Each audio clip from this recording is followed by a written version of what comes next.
एक गांव में माधव नाम का गरीब मछुआरा अपने बूढ़े माता पिता के साथ रहता था। वह हर सुबह जाल लेकर नदी के किनारे मछलियां पकड़ने जाता था, लेकिन वह कभी भी ज्यादा मछलियां नहीं पकड़ पाता था। आह, हर रोज दो चार मछलियां हाथ आती है। इतने में परिवार का पेट नहीं भरता।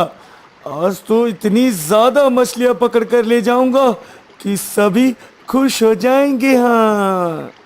यह सोचकर माधव ने नदी में जाल फेंका और इंतजार करने लगा कि मछलियां उसके जाल में फंस जाए। उसने जाल को दिन भर नदी में लगाए रखा और जब शाम हो गई तब जाल को अपनी ओर खींचने लगा। आज तो खूब मछलियां निकलेंगी। अरे, ये क्या? ये तो बिल्कुल खाली है। हाय रे मेरी किस्मत।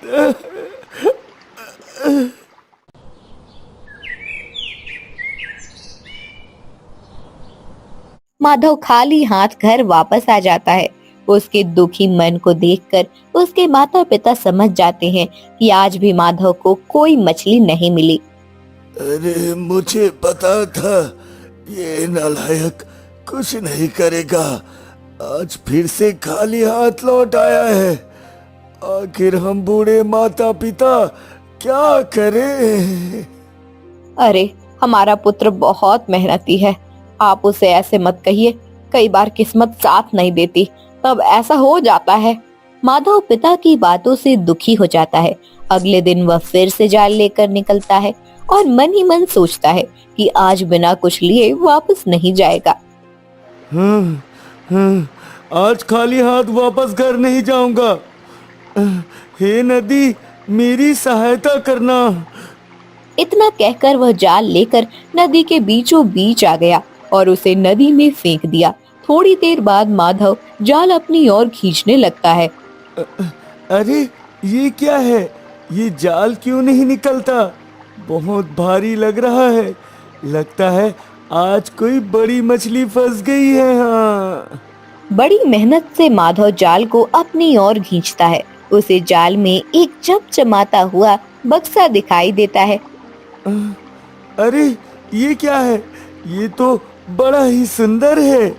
माधव बक्से को लेकर नदी के किनारे आ जाता है।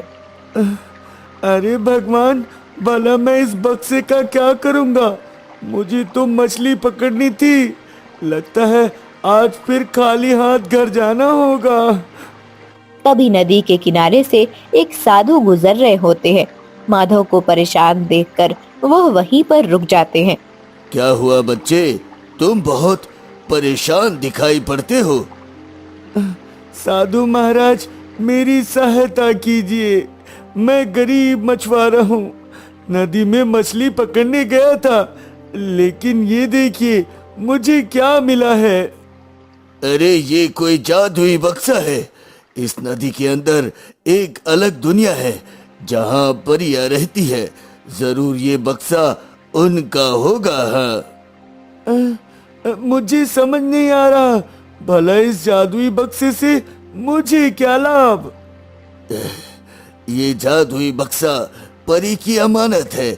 इसमें जरूर हीरे मोती होंगे, लेकिन इसे खोलना सुरक्षित नहीं होता है। हाँ।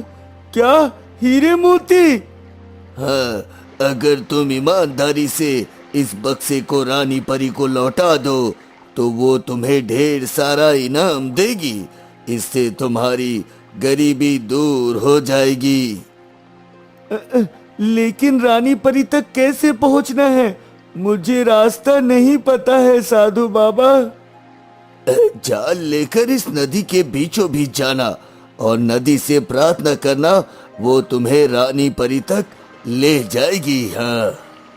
इतना कहकर साधु महाराज वहां से चले गए। भला मुझे क्या पता रानी परी कहाँ पर है? मैं क्यों नदी के बीचों बीच जाकर अपनी जान जोखिम में डालूं? हाँ। क्यों ना मैं इस बक्से को एक बार खोल कर देख लूं। हाँ। माधव उस बक्से को खोलकर देखता है तो उसमें चमचमाते हुए हीरे मोती होते हैं। अरे वाह, मेरी किस्मत खुल गई। मुझे इस बक्से को अपने पास रखना चाहिए। इसके कारण मेरे पास ढेर सारा धन होगा और मुझे काम करना नहीं पड़ेगा।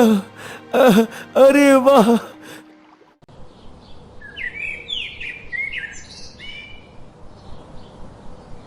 माधव वह जादुई बक्सा लेकर अपने घर आ जाता है। क्या हुआ बेटा, आज भी खाली हाथ वापस आए हो? नहीं नहीं माता, आज तो मेरे पास कुछ ऐसा है जिसे देखकर आप खुश हो जाएंगी। हाँ। वह बक्सा निकाल कर खोल कर अपने माता पिता को दिखाता है। अरे इसमें क्या है? माधव जब बक्से खोलता है तो उसमें हीरे मोती देखकर उसके माता पिता हैरान रह जाते हैं। हाँ, ये तुम्हें कहाँ से मिला? कहीं तुमने चोरी तो नहीं की? नहीं माता, ये मुझे नदी से मिला है। इस बक्से से हमारी किस्मत बदल जाएगी। हाँ। देखो, ये कोई जादुई बक्सा लगता है। कहीं इसके कारण हम फंस न जाए। इसे जहाँ से लाए हो वहाँ वापस रख दो। जाओ। नहीं नहीं, इतने दिनों की मेहनत के बाद अब जाकर नदी से मुझे कुछ प्राप्त हुआ है। मैं इसे वापस नहीं करूंगा। इसे किस्मत का खेल कहते हैं। ये मेरी मेहनत का परिणाम है। हाँ। और इस प्रकार माधव उस बक्से को अपने घर में रख लेता है। अब वह मछलियां पकड़ने नहीं जाता है और हर दिन हीरे मोती बेचकर अपनी सारी जरूरतें पूरी करता है और भोजन लेकर आता है। देखते ही देखते वह धनवान बन जाता है। इस प्रकार कई दिन बीत जाते हैं और आखिरकार वह बक्सा खाली हो जाता है। अरे ये क्या? ये बक्सा तो खाली हो गया। अब मैं क्या करूंगा? फिर से मछली पकड़ने जाना होगा मुझे।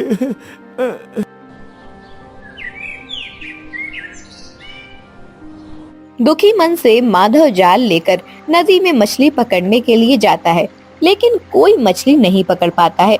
उसकी हालत फिर से पहले जैसी ही हो जाती है। अब क्या करूं? अब तो ये बक्सा भी खाली हो गया। मैं पहले की तरह गरीब हो गया हूं।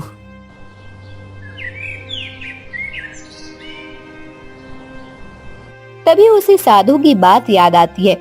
माधव सोचता है कि साधु ने कहा था कि अगर वो जादुई बक्सा लेकर रानी परी के पास जाए तो रानी परी उसे ढेर सारा धन देकर विदा करेंगी। मैं ऐसा ही करता हूँ। इस जादुई बक्से को लेकर रानी परी के पास जाता हूँ। लेकिन बेटा, अगर रानी परी ने तुझसे इस बक्से के हीरे मोतियों के बारे में पूछा तब तू उन्हें क्या कहेगा? अरे माँ, इस लकड़ी के बक्से का बाजार में कोई मोल नहीं। लेकिन रानी परी इसे देखकर खुश हो जाएगी और मुझे ईमानदार मानकर इनाम अवश्य देगी। अगर हीरे मोतियों के बारे में पूछेगी तो मैं कह दूंगा मुझे ये खाली बक्सा मिला था। हाँ। माधव जाल को लेकर नदी के किनारे जाता है। उसके साथ वह जादुई बक्सा भी होता है। साधु के कहे अनुसार माधव नदी के बीचों बीच जाता है। हे नदी, मेरे पास ये जादुई बक्सा है और मैं इसे रानी परी को वापस देने आया हूँ। मुझे रानी परी तक लेकर चलो नदी। इतना सुनते ही नदी में एक चक्रवात जैसा तूफान आया और माधव जाल सहित रानी परी के महल पहुंच गया। कौन हो तुम और यहाँ तक कैसे आ गए? रानी परी, मैं तो एक ईमानदार व्यक्ति हूँ। मेरा नाम माधव है। दरअसल मैं एक मछुआरा हूँ। ये बक्सा मुझे नदी में मिला था। हाँ। यह जादुई बक्सा तो मैं कब से ढूंढ रही थी। यह तुम्हारे पास कैसे आया? ये बक्सा मेरी जाल में फंस गया था। एक साधु ने मुझे बताया कि ये आपका है, इसलिए ईमानदारी के कारण मैं इसे लौटाने चला आया। तुम तो बहुत ईमानदार व्यक्ति हो। लाओ, ये बक्सा मुझे दे दो। माधव ने रानी परी की तरफ बक्से को बढ़ाया। इसे खोल कर दिखाओ। लेकिन मैं इसे खोलना नहीं जानता। लेकिन आप कहती हो तो मैं इसे खोलता हूँ। हाँ। इतना कहकर माधव ने बक्से को खोला। बक्सा बिल्कुल खाली था। रानी परी समझ चुकी थी कि माधव एक लालची व्यक्ति है। इसमें ढेर सारे हीरे मोती थे, वह सब कहाँ गए? मुझे नहीं पता, मुझे तो ये खाली बक्सा मिला था। तुम झूठ बोलते हो, तुम ईमानदार नहीं हो। तुमने ही इस बक्से से हीरे मोती चुराए हैं, तुम चोर हो। नहीं नहीं रानी परी, मैंने ऐसा कुछ नहीं किया है। तुम्हारी सजा ये है कि अब तुम हमारे साथ रहोगे, तुम यहाँ से बाहर नहीं जा सकते। मेरे बूढ़े माता पिता मेरी प्रतीक्षा कर रहे होंगे, मुझे जाने दीजिए रानी परी, मुझे जाने दीजिए। बिल्कुल नहीं, अब यही तुम्हारी किस्मत है। और इस प्रकार माधव नदी के अंदर चला गया, जहाँ से वापस आना बेहद मुश्किल था। इधर माधव के माता पिता बहुत ज्यादा परेशान थे। आखिर कहाँ चला गया हमारा पुत्र, अभी तक लौटा नहीं है। इतना लंबा समय हो चुका है पर घर नहीं आया, कहीं उसे कुछ हो तो नहीं गया। उधर माधव अपने कार्यों पर पछता रहा था। मैं तो यहाँ अपनी किस्मत बदलने आया था, लेकिन ये मेरे साथ क्या हो गया। यदि मैं ईमानदारी से रानी परी को बक्सा लौटा देता तो मेरे साथ ये घटना नहीं होती।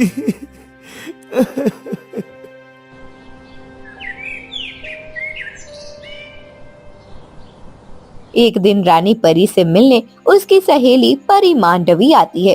परी मांडवी धूर्त और लालची किस्म की होती है। आइए परी मांडवी, परीलोक से बहुत दिनों बाद आना हुआ। अरे तुम तो जब से जल में रहने लगी तब से परीलोक नहीं आती, तो मैंने सोचा मैं ही तुमसे मिल लेती हूँ। आओ, तुम्हारा स्वागत है।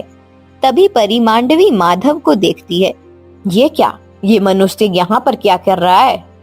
यह मनुष्य अपनी बेईमानी के कारण यहाँ पर है। इसने जादुई बक्से के हीरे मोती चुरा लिए थे और मेरे सामने आकर झूठ कह रहा था। इस कारण मैंने इसे दंड दे दिया है कि अब ये यही रहेगा। ये तो बहुत बड़ा अवसर है। अब मेरी योजना को सफल होने से कोई नहीं रोक सकता। दरअसल परी मांडवी रानी परी से मिलने इसलिए आई होती हैं क्योंकि उसकी नजर रानी परी के हीरे मोतियों पर होती है।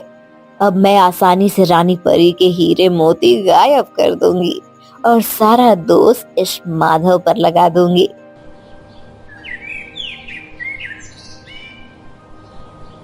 परी मांडवी इस जंगल के पास का पता लगाती हैं, जहाँ पर रानी परी ने सुनहरे हीरे मोतियों को रखा होता है। तो रानी परी ने यहाँ पर सुनहरे हीरे मोतियों को छुपा रखा है। परी मांडवी कुछ हीरे मोती ले लेती है और उसे अपनी शक्तियों से गायब कर देती है।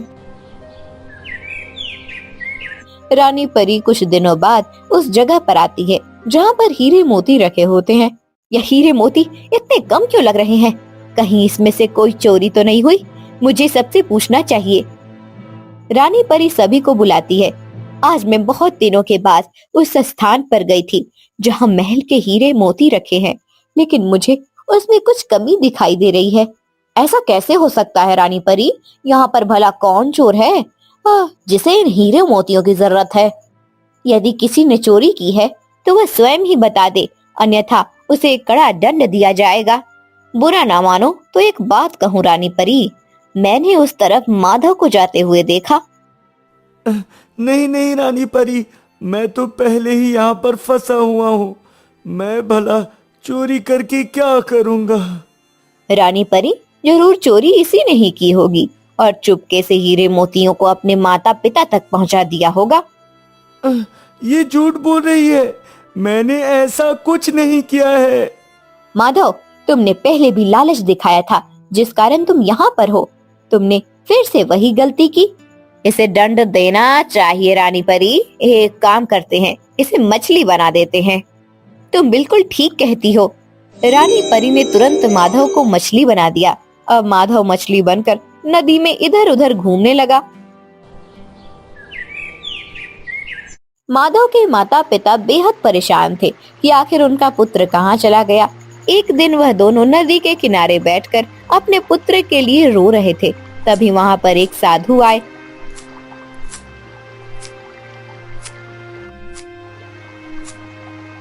हमारी सहायता कीजिए बाबा। हमारा एकलौता पुत्र अब तक घर वापस नहीं आया है। तुम्हारा पुत्र कहाँ गया है? अरे वो एक मछुआरा है, उसका नाम माधव है। एक दिन वो घर में जादुई बक्सा लेकर आया था जिसमें बहुत सारे हीरे मोती थे। क्या तुम उस लड़के माधव की बात कर रहे हो? मैंने तो उसे जादुई बक्से को खोलने से मना किया था। हाँ, उसने जादुई बक्से को खोला था और हम धनवान भी हो गए थे, किंतु कई दिनों से वो घर नहीं लौटा है क्योंकि वो बक्से को लौटाने के लिए परी के पास गया था। साधु महाराज, हमें ये तो बताइए, हमारा पुत्र जीवित भी है या नहीं? तुम्हारा पुत्र जीवित अवश्य है, किंतु अब वो मछली बन चुका है, मछली। कोई उपाय कीजिए महाराज, हम बूढ़े माता पिता अपने पुत्र को वापस पाना चाहते हैं। वह भविष्य में ऐसी कोई गलती नहीं करेगा। हाँ, मैं तुम्हारी सहायता अवश्य करूंगा।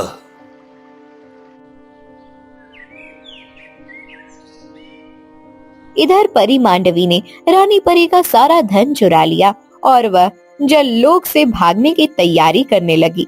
उस रात जब रानी परी सो रही थी तब उन्हें एक सपना आया। रानी परी के सपने में साधु आए।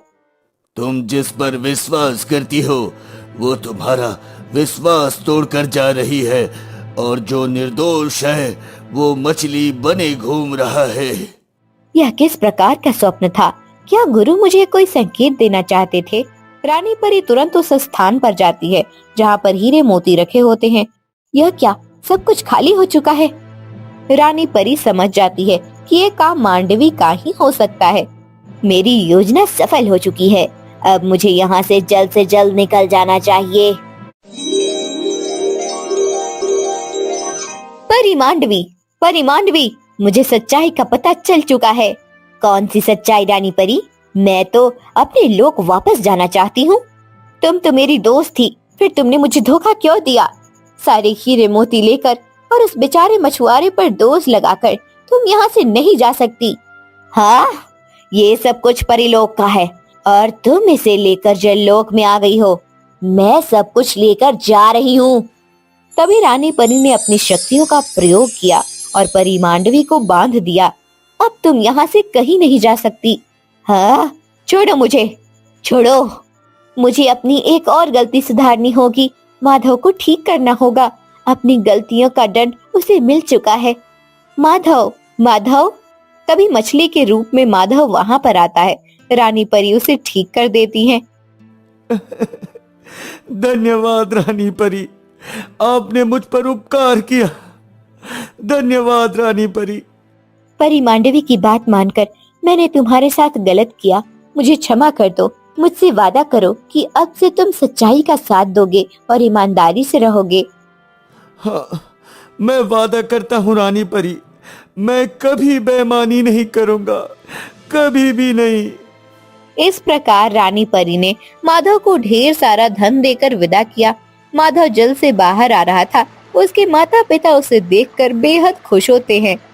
आखिर मेरा पुत्र लौट आया और साथ में इतना सारा धन के साथ साथ जीवन की एक सीख भी लेकर आया हूँ पिताजी। किस्मत का खेल कभी भी पलट सकता है। हमें अपनी मेहनत और ईमानदारी पर विश्वास रखना चाहिए। हाँ, यदि साधु हमारी सहायता नहीं करते तो तुम कभी लौट कर नहीं आते। इस प्रकार माधव अपने माता पिता के साथ घर चला जाता है और अच्छा जीवन जीने लगता है। बहुत समय पहले की बात है। एक गांव में एक लकड़हारा तुलाराम रहता था। वह प्रतिदिन जंगल में लकड़ी काटने जाता था। सुनो, मैं जंगल जा रहा हूँ लकड़ी काटने। तुम अपना और बच्चों का ध्यान रखना।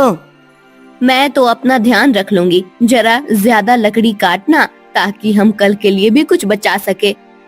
अरे भाग्यवान, मैं जो थोड़ी लकड़ियाँ काट कर लाता हूँ उससे प्रतिदिन हमें अच्छा भोजन मिलता है, फिर क्या जरूरत ज्यादा काम करने की। हाँ। तुलाराम की पत्नी सुनीता लालची स्वभाव की थी। वह चाहती थी कि तुलाराम ज्यादा से ज्यादा मेहनत करे ताकि वे और अधिक आराम और सुख सुविधा में रहे, जबकि तुलाराम का मानना था कि धन कम हो तो भी सुखी रहा जा सकता है। एक दिन की बात है, तुलाराम जंगल में लकड़ियां काटने पहुंचा। कभी उसने देखा कि एक छोटा सा बंदर घायल पड़ा हुआ है।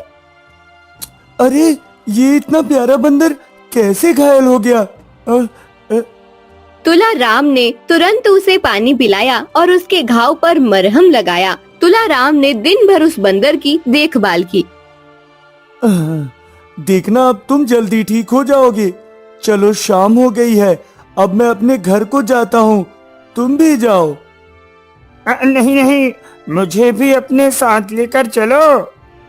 क्या तुम हमारे साथ नहीं रह सकते? मैं तुम्हारे साथ चलूंगा, मुझे अपने घर लेकर चलो। बंदर के बार बार जिद करने पर तुलाराम उसे अपने घर लेकर आया। अरे, ये क्या उठा लाए हो? अपने परिवार का ध्यान तो ठीक से रखते नहीं, बंदर का ध्यान कैसे रखोगे?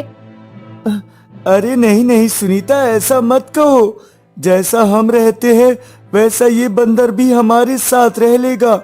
हम जो खाएंगे ये भी वही खाएगा। हाँ। तुलाराम बंदर से बहुत ज्यादा प्रेम करता था। उसने उसका नाम मिंटू रखा। वो हर जगह उसे अपने साथ लेकर जाता था। बंदर भी उसका अच्छा मित्र बन चुका था। लेकिन सुनीता को वो बंदर बिल्कुल पसंद नहीं है। अरे, क्या हुआ बहन, आजकल तुम दिखाई नहीं देती? क्या बताऊं बहन, मेरे घर में एक नया बंदर आया है जो सारा दिन उधम मचाता है। मैं तो परेशान हो गई हूँ। अरे, तो एक काम क्यों नहीं करती? अपने पति से कहो वह बंदर को लेकर राजा के पास जाए। राजा उसे खरीद लेंगे और बदले में मोहरे मिल जाएंगे। भला राजा बंदर खरीद कर क्या करेंगे? राजा को बंदर बहुत प्रिय है, तुम्हें एक बार प्रयास अवश्य करना चाहिए। अच्छा, मैं चलती हूँ।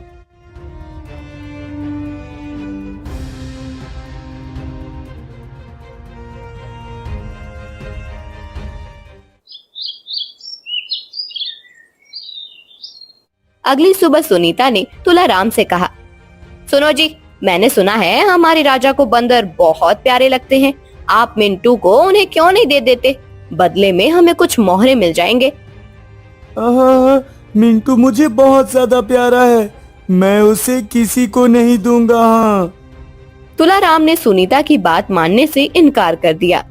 सुनीता ने भी ठान ली कि वह घर से मिंटू बंदर को हटा कर रहेगी। एक दिन सुनीता ने राजा के सैनिकों को बुलाया। आइए आइए, मेरे पास एक बहुत प्यारा बंदर है। सुना है राजा को बंदर प्रिय है, आप इसे राजा को दिखाना। हाँ, लाओ बंदर को हमें दे दो, बदले में हम तुम्हें कुछ मोहर दे देते हैं। सुनीता ने कुछ मोहरे लेकर मिंटू को राजा के सैनिकों को दे दिया। हाँ? सुबह से मिंटू दिखाई नहीं दे रहा है, वो कहाँ चला गया है? जी, मिंटू तो जानवर ठहरा चला गया होगा जंगल की ओर। कब तक इंसानों के पास रहता है? ये सुनकर तुलाराम बहुत दुखी हो गया।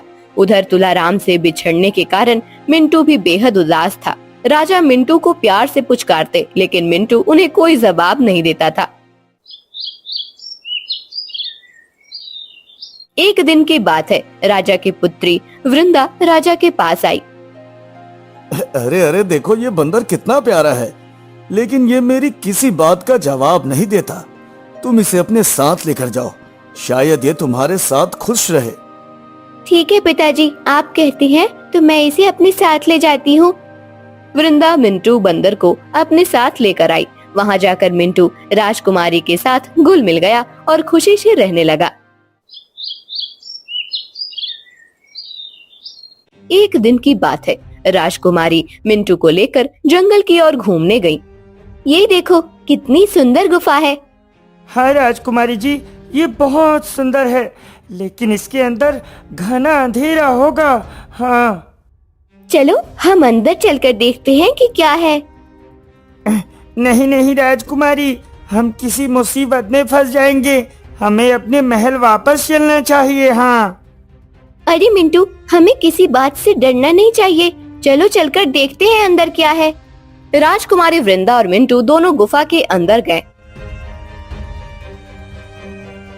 अरे वाह, ये तो कितनी सुंदर जगह है। मुझे तो दाल में कुछ काला लग रहा है। लौट चलिए राजकुमारी, मेरी बात मानिए। नहीं, मैं तो पूरी गुफा में घुसकर ही वापस जाऊंगी। मिंटू राजकुमारी को अकेले नहीं छोड़ सकता था, इसलिए वो भी राजकुमारी के साथ घूम रहा था। तभी वहाँ पर एक बूढ़ी स्त्री आती है। तुम कौन हो बेटी?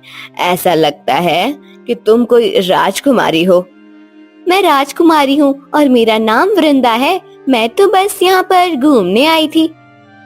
अच्छा, चलो राजकुमारी, मैं तुम्हें सब जगह पर घुमा देती हूँ।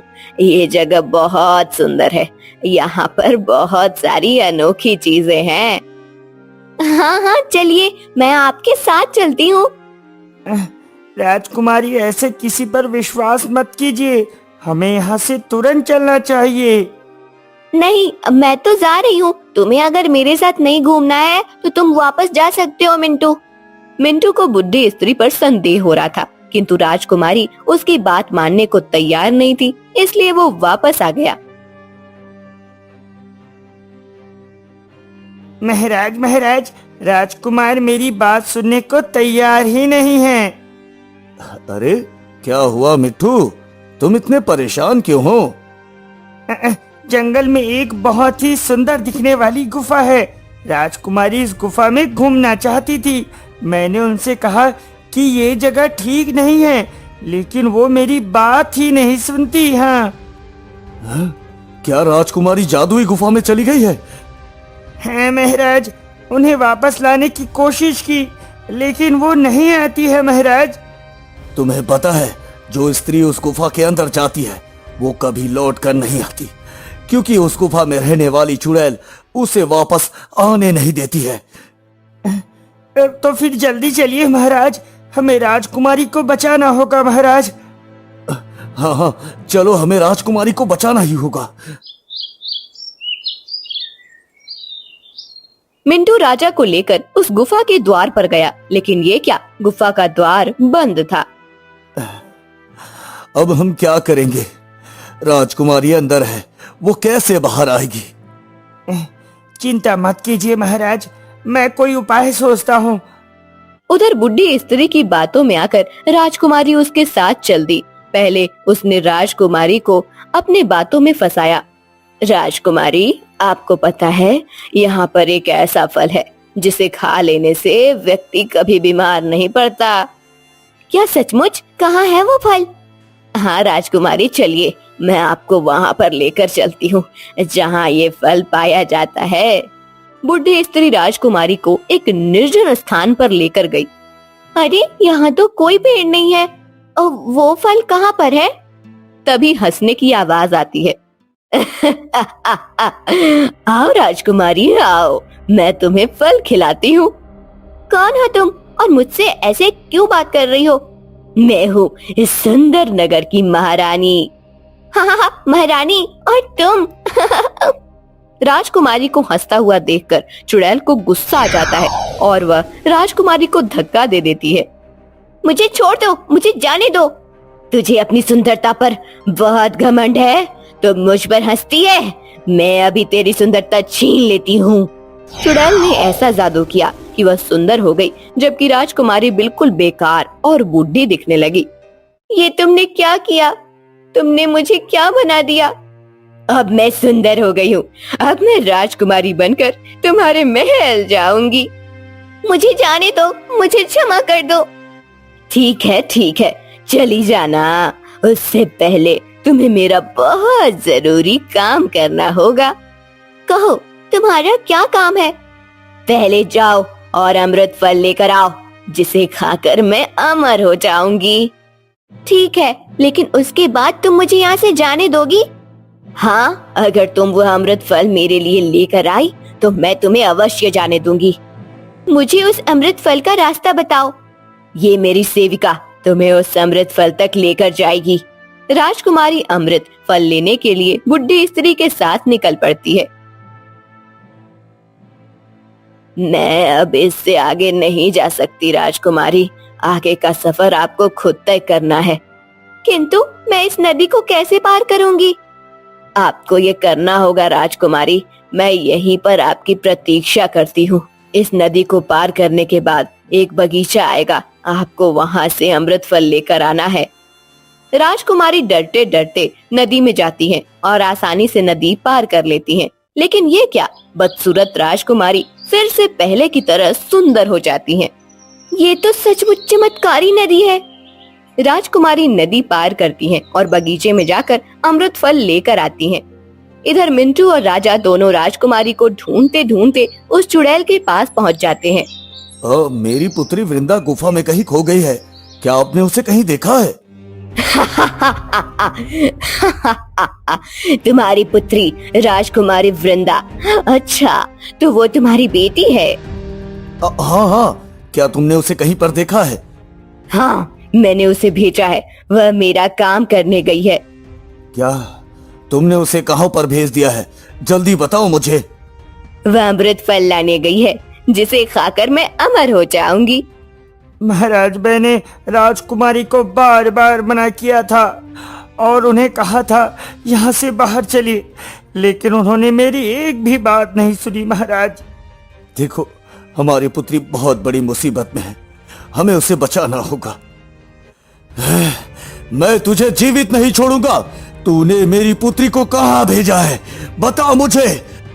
इतना कहकर राजा तलवार लेकर चुड़ैल की तरफ दौड़ते हैं। चुड़ैल अपने जादू से राजा को घायल कर देती है। उठिए महाराज, उठिए। आपको क्या हुआ महाराज? उठिए महाराज। ये तुमने महाराज के साथ क्या कर दिया है? ये मुझे मारने आ रहा था, इसलिए इसका ये हाल कर दिया। और तुम छोटे बंदर, जल्दी जाओ, देख कर आओ राजकुमारी कहाँ है, नहीं तो तुम्हारा हाथ भी राजा की तरह कर दूंगी। मिंटू को कुछ समझ नहीं आया, उसने तुरंत कहा, हाँ, मुझे कुछ मत करना, मैं तुम्हारी सारी बातें मानूंगा, लेकिन मुझे ये तो बताओ राजकुमारी किस तरफ गई है? चुड़ैल मिंटू बंदर को रास्ता बताती है। मिंटू दौड़ते दौड़ते राजकुमारी को ढूंढने निकल पड़ता है।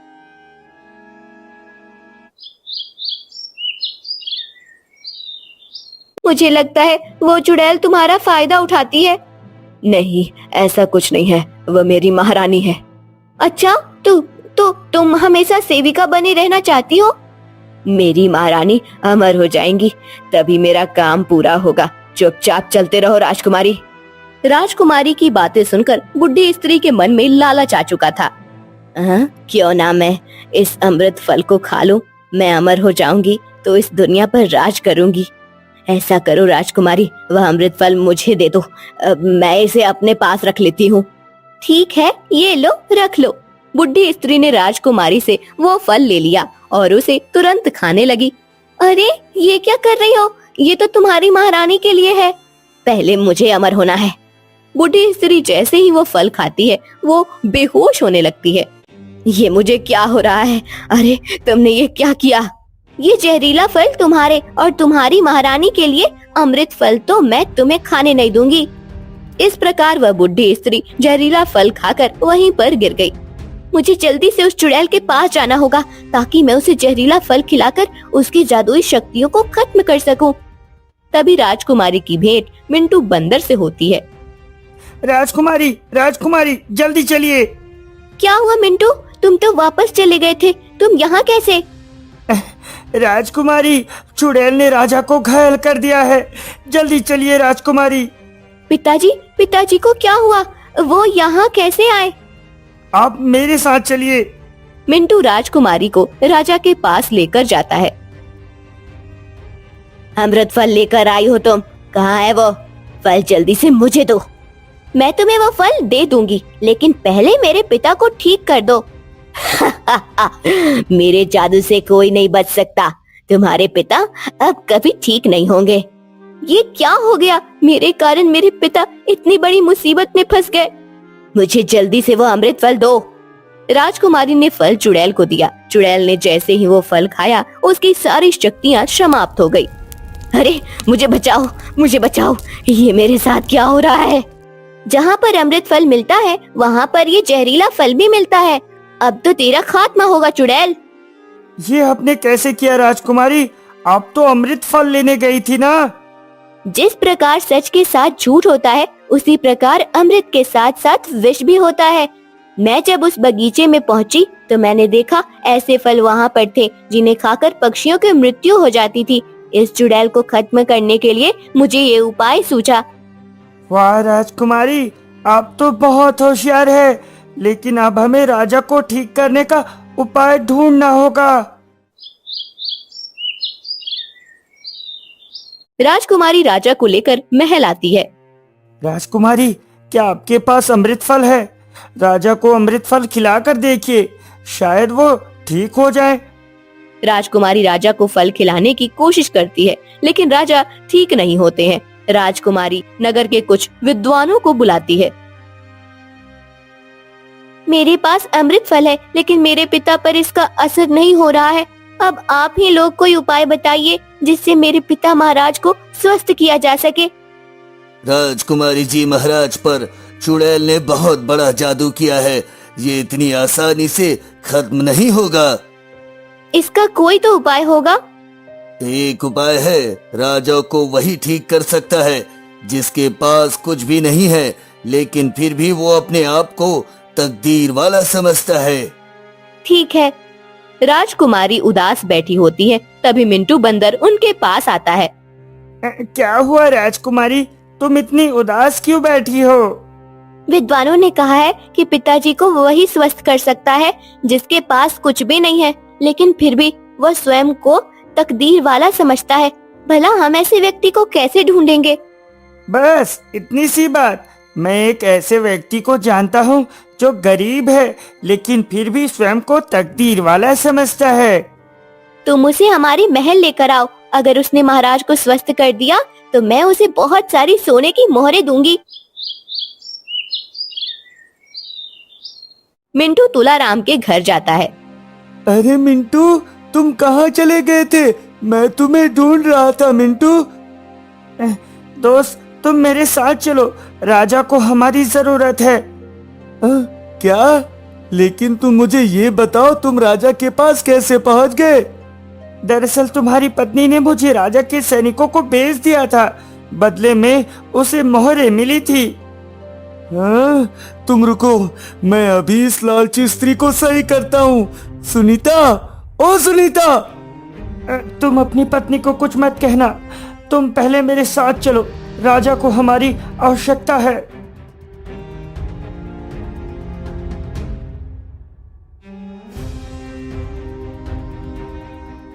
राजकुमारी तुलाराम को अमृत फल देती है और कहती है, अगर तुम्हारे कारण मेरे पिता स्वस्थ हो गए तो मैं तुम्हें बहुत बड़ा इनाम दूंगी। मैं आपकी प्रजा हूँ, यदि मेरे कारण राजा स्वस्थ हो जाते हैं तो ये मेरा भाग्य होगा। मुझे कोई इनाम नहीं चाहिए राजकुमारी। तुलाराम अमृत फल लेकर राजा के पास जाता है और राजा को खिला देता है। राजा बिल्कुल स्वस्थ हो जाते हैं। पिताजी, आप स्वस्थ हो गए? पुत्री, मैं बिल्कुल स्वस्थ हूँ। ये सब कुछ तुलाराम के कारण हुआ है, इसने हमारी सहायता की है। पिताजी, हमें ऐसे ही इनाम देना चाहिए। कहो तुलाराम, तुम्हें क्या चाहिए? महाराज, अगर आप मुझे कुछ देना चाहते हैं तो मेरे प्यारे मिंटू को मुझे दे दीजिए महाराज। हाँ महाराज, मैं भी आपसे यही कहने वाला था कि मैं अपने मित्र तुलाराम के साथ रहना चाहता हूँ। राजकुमारी मिंटू को तुलाराम के साथ विदा कर देती है। मुझे तुम्हारी बहुत याद आएगी मिंटू। मुझे भी राजकुमारी जी।